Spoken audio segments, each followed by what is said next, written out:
May pet ako, gusto ko ipag-groom, kaso natatakot ako kasi nakakarinig ako ng mga bagay-bagay na sinasaktan yung aso. Hi guys, my name is Ai and I am an entrepreneur, pet store owner, franchisor, and a fur parent too. So in this content, I'm gonna share to you dark side of pet grooming, yung mga red flags na avoid nyo doon sa certain pet grooming store na yon. Pag nakita nyo tong mga red flags na to, naku, lipat ko na lang, hanap na lang kayo mas magandang pet grooming. Ano ba yung red flag dito? Yung bigla na lang hinahawakan yung aso without even introducing him or herself to the pet. Kasi kahit mga aso yan, look them in the eye muna. Ang mga dogs kasi kapag tinitigan mo yan, pag tinitigan ka nila, it means na kinikilatis ka nila. In my language lang ha, the way I interpret things with my pets. So pag pet groomer, bigla na lang ginanon yung aso. Red flag yun. Number 1, red flag. Number 2, red flag. May gusto kang gupit, pero sinasagot ka ng hindi pwede. Very red flag yun kasi customer ka eh. Customer yung aso mo, ba't ikaw masusunod? Never say hindi pwede. Never say no. Always offer a resolution. So kapag ganun yung yung pet store na napasukan mo, good yun.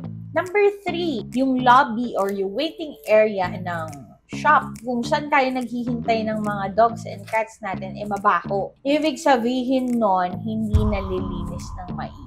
From there pa lang, didikit kasi sa mga damit natin yung amoy ng shop. Kaya nga natin pinag-groom. Tapos tayo naman yung namaho, di ba? Number 1 thing na i-consider nyo when choosing a pet grooming store, saan nyo dadalhin yung dog nyo or yung cat nyo. Number 1 is how they communicate with you. Ang unang kinikonvince is tayo mga fur parent. Yung tiwala natin, kailangan ma-earn nila. Yung mga staff ba dun sa pet grooming napaka-friendly, number 1. Marunong makipag-communicate. Number 2, kayang-kaya nilang mag-handle. Mapapusa, aso, kahit mga tuta pa yan or kuting na aggressive or aspen, kayang-kaya nilang i-handle. It means na parang there's someone in that specific pet grooming store na dog or cat whisperer. Dog or cat whisperers is naiintindihan nila, nakakapag-comprehend sila ng actions or way of communication ng animals. May ganon. Isa ko dun. So, bilang fur parent, kinikilatis ko muna kung itong groomer bat na to marunong makipag-connect sa aso ko. Pag nakita ko yun na kaya nila makipag-connect, okay. You're in good hands, baby ko.